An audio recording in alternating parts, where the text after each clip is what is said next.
Mental preparation is the one source of confidence that we have full control over, right? You have full control over your mental preparation.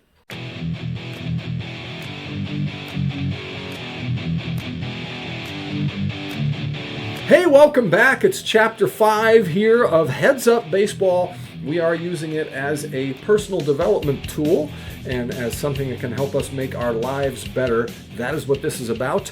So the book, Heads Up Baseball, check this out. Go get it on Amazon. I've got the link for you there. You can pick it up and you can come right along with us on this journey through the chapters. There's 10 chapters. This is chapter 5 that we're going to get into today, which is all about pregame mental preparation.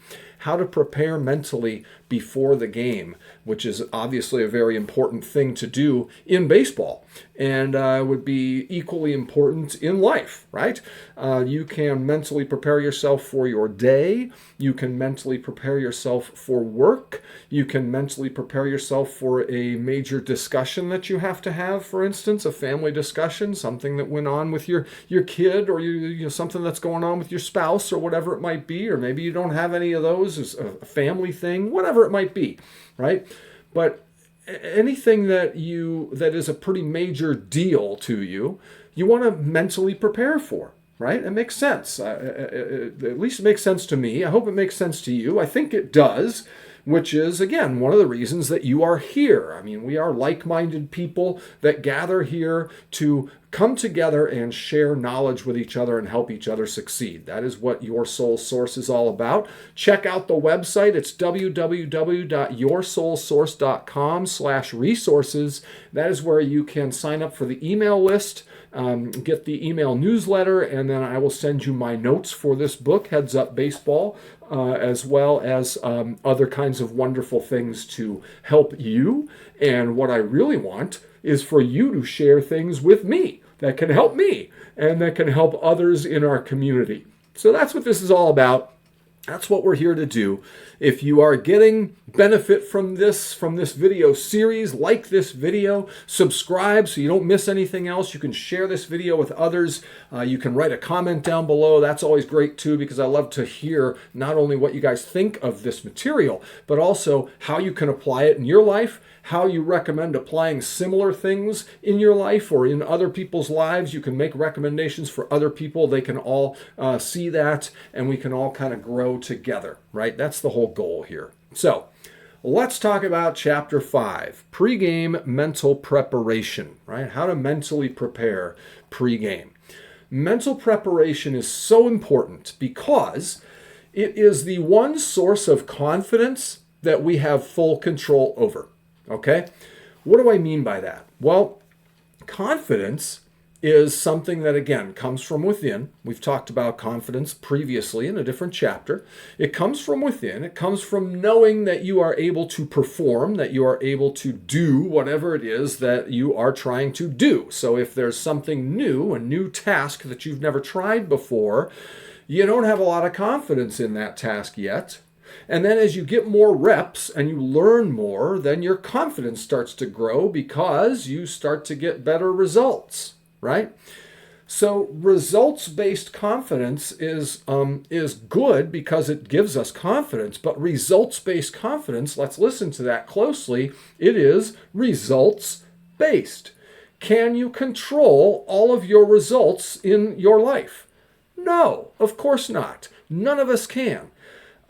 We can control the inputs, okay? We can control our actions. We can control a lot of things, and we can reliably get a result on a consistent basis in many ways, okay?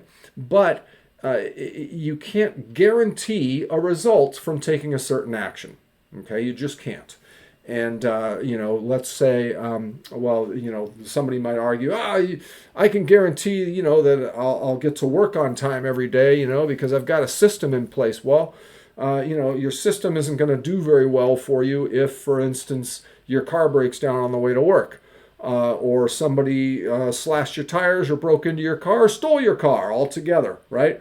Which has happened to me. I've had my car stolen twice, in fact. So, Yeah, not good luck with cars. Me and cars, we don't mix. I've had my car broken into. I don't know how many times. I couldn't even tell you. And like I say, outright stolen twice. So, um, so you might think that there are certain things that you can control that really you kind of can't ultimately. But mental preparation is the one source of confidence that we have full control over. Right? You have full control over your mental preparation. And so that is why it is so important, and that's why it's so important for ball players that or athletes. I say ball players because we're talking about a book called Heads Up Baseball. But again, this book, Heads Up Baseball, can be applied to just about anything. And life is one of the things that I want to use. That I want to extrapolate the information from, right? And so mental preparation in life is what we're talking about. And I alluded to this when we were talking about mission. I wake up every morning and I ask myself 5 questions. It's actually 6 now. But I call it the 5 and 5, and now it's the 5 and 1 in 5. But in 5 minutes, I go through 5 questions. I speak them out loud and I answer them. It's the same 5 questions every morning, although my answers vary, which is interesting.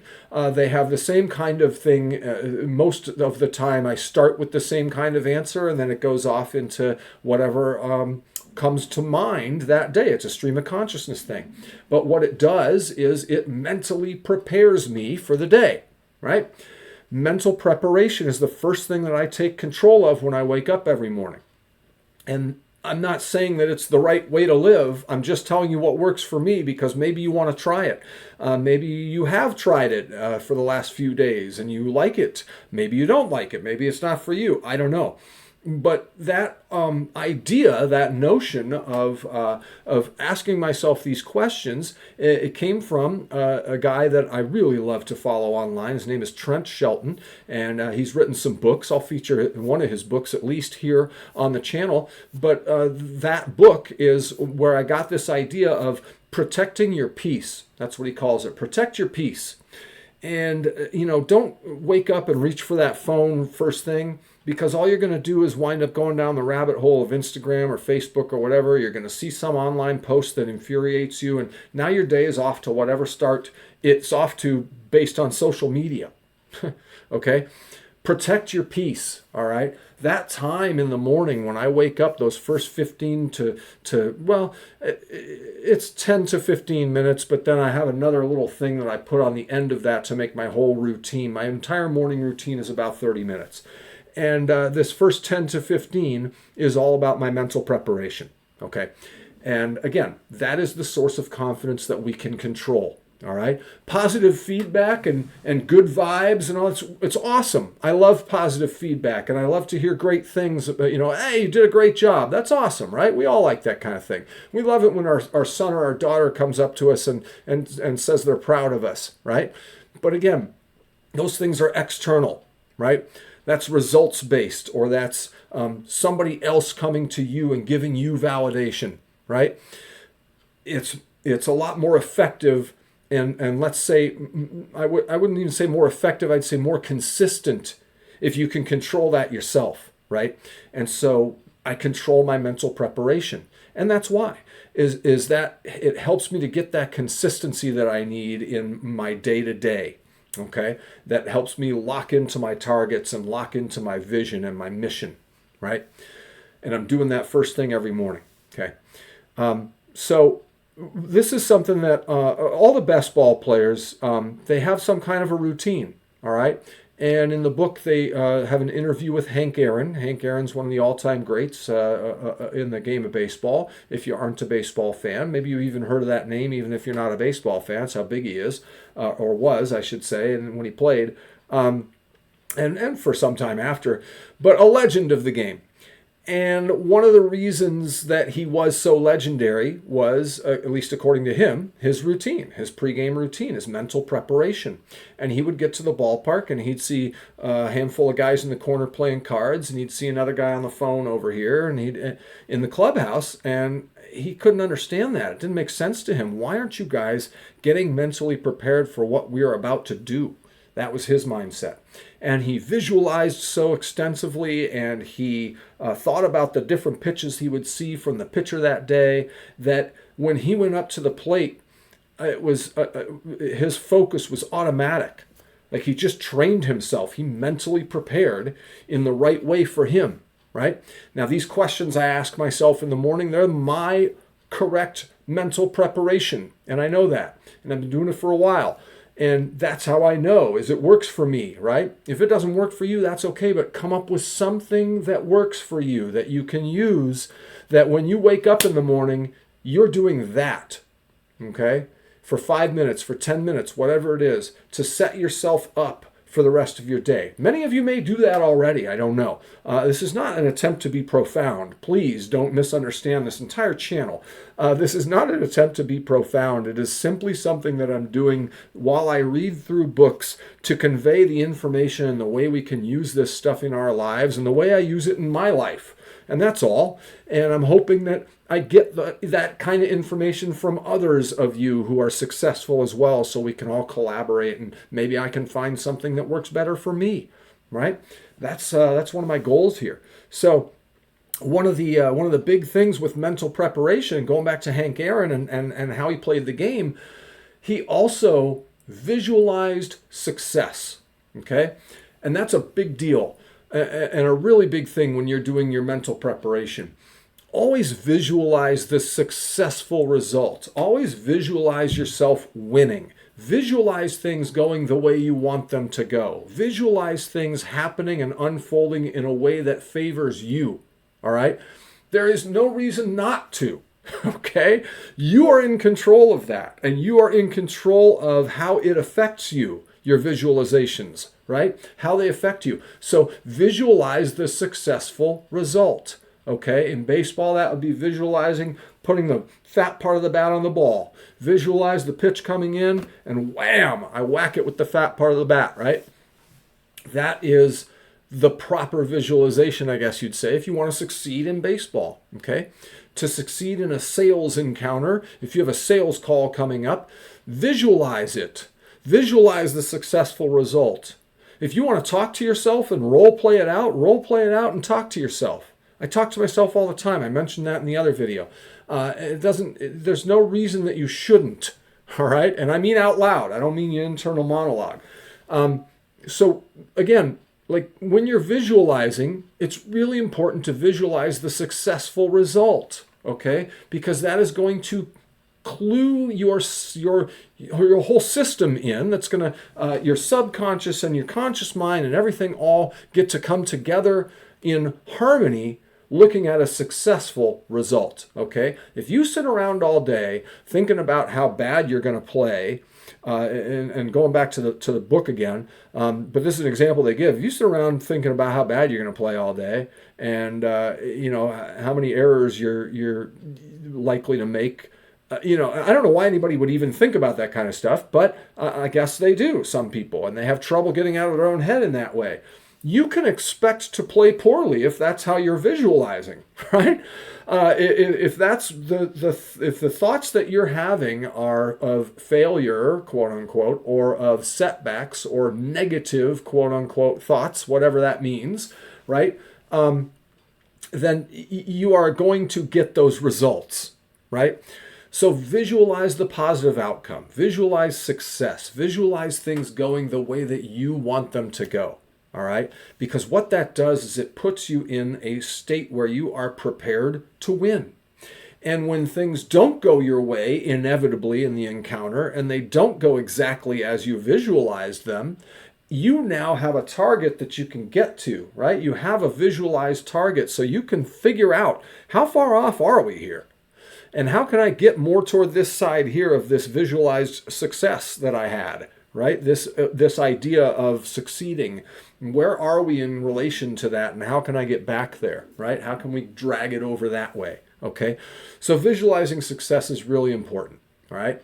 And finally, one of the biggest things that you can do to pre-game prep yourself mentally, I guess, or get ready for your day mentally, one of the biggest things that you can do is actually an end of day journal, or a post-game write-up if it were a baseball game or a sporting event or something. Okay, in chess we used to call it a post-mortem. And after the game was over, you'd sit with your opponent and you'd talk about a couple of the things that maybe one or the other of you did wrong, and how you can improve. Okay, that's something chess players do, and that is something that everybody can do. Anybody can analyze their performance and then figure out what to do differently next time to get a different performance, right? And get a different result. And so that analysis and that post-game or that end-of-day journal or whatever it might be that you use, that check-in at the end of the day to figure out, how did things go today? Compared to my performance that I expected, where was I? Was I at a 10 when hopefully you're expecting a 10 out of yourself every day. Was I at a 10? Was I at a 7? Was I at a 3? What happened to cause that, right? Where did I feel good about things? Where did I have green lights? If you want to go back to the previous chapter, where did I have my green lights, my yellow lights, my red lights? What did I do when I got a red light to get myself back, right? To pull myself back in. All those things, when you can analyze those and you can write those and you can consider the effect of different parts of your day on how the rest of your day went, and specifically in this case, the mental preparation you did first thing in the morning, if you can now start to look at that mental preparation and how it's affecting your entire day, and then tweak that morning mental preparation little by little until you wind up in the zone more often and able to get things done and be productive more often, and have the kind of energy you need in order to win and in order to succeed, and the kind of focus that's required more often, right? That is the key, is analyzing and figuring out what kinds of things you need to do and how things need to change, in your routine or whatever it might be. Now, sometimes, some days, stuff comes up and you just end up not really getting the things that you wanted to get out of that day, okay? Or you wind up with results that weren't exactly what you wanted. And again, because so much is out of our control, that is sort of a secondary thing. What you want to do is you want to look at your process here. You want to, when you do your post game or when you do your end of day journal, for instance, you could, let's take it from a ball player's point of view. You could look at a day where you went 0 for 5. All right, so that means the guy came up 5 times, he didn't get a hit. All right, he went 0 for 5. He could look at that, and he struck out twice, and he popped up with the bases loaded once, and so he didn't really do anything constructive for his team. Okay. So you can look at that in two different ways. You can look at that as 0 for 5. Man, I had 2 strikeouts and I went 0 for 5. And you can get all down about it, and you can sort of just chalk it up to I had a bad game, or the pitcher was really tough, or I should have been able to get a couple of hits. I hit the ball hard, but the guys made good plays. Whatever, all the different excuses and all that kind of stuff. It doesn't matter. You could look at it from a results point of view, is my point. And you could look at that from 0 for 5 with 2 strikeouts, and I didn't drive in any runs. I didn't help the team at all. Or you can look at that from a process point of view. And you can say, all right, I was 0 for 5, but each time up, did I have a plan? Was I 0 for 5 on having a plan? No, I was 4 for 5 on having a plan. There was only one time I went up that I didn't have a plan for that at bat. Did I focus on each pitch? Was I focused? Maybe 2 out of the 5 at bats, I feel like I was focused on every pitch, right? Was I prepared mentally for each of these at bats? And I was prepared probably for 3 out of the 5, all right? So instead of looking now at I was 0 for 5 with 2 strikeouts, now the guy's looking at I prepared well for 3 of my 5 at bats. I had a plan for 4 of my 5 at bats. What went on with those other at-bats that I didn't have a plan, or I didn't feel like I was at my best, I didn't feel ready, right? What can I do in the future to combat that and overcome it and come up with the right approach? Because the right approach more consistently is what's going to get you hits more consistently, right? And the right approach in life, in business, with finance, in any endeavor, the right approach is what you need above all, right? The results come from the process. We talked about that. So if you're analyzing the results, there's a great book called The Secrets of the Millionaire Mind. It's written by T. Harv Eker. And this is one of the things that he said in this book that I'll never forget, is the roots create the fruits. All right? Meaning that if your tree grows and it produces apples, it's because you planted an apple seed. All right? You don't plant an apple seed and then get mangoes from the tree. Okay? It's not how it works, right? The roots create the fruits. And what's below the ground, or what's invisible, often is responsible for what we can see and what's visible, right? And so bringing that back to life and to how things work in terms of processes and results, right? You put in a process, you get a result. The result is tied to that process. You change the process, you're going to get a different result.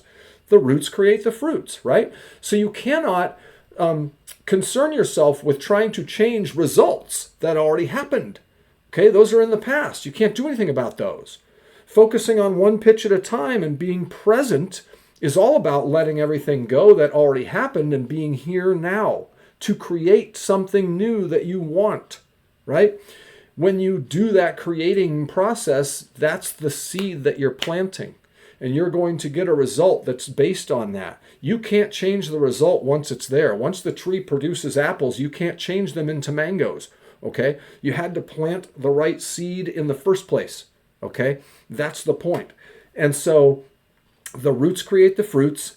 The process creates the result, right? And so you have to focus on process. And so when you break down the end of your day or your post-game, whatever, post-mortem, whatever you want to call it, right?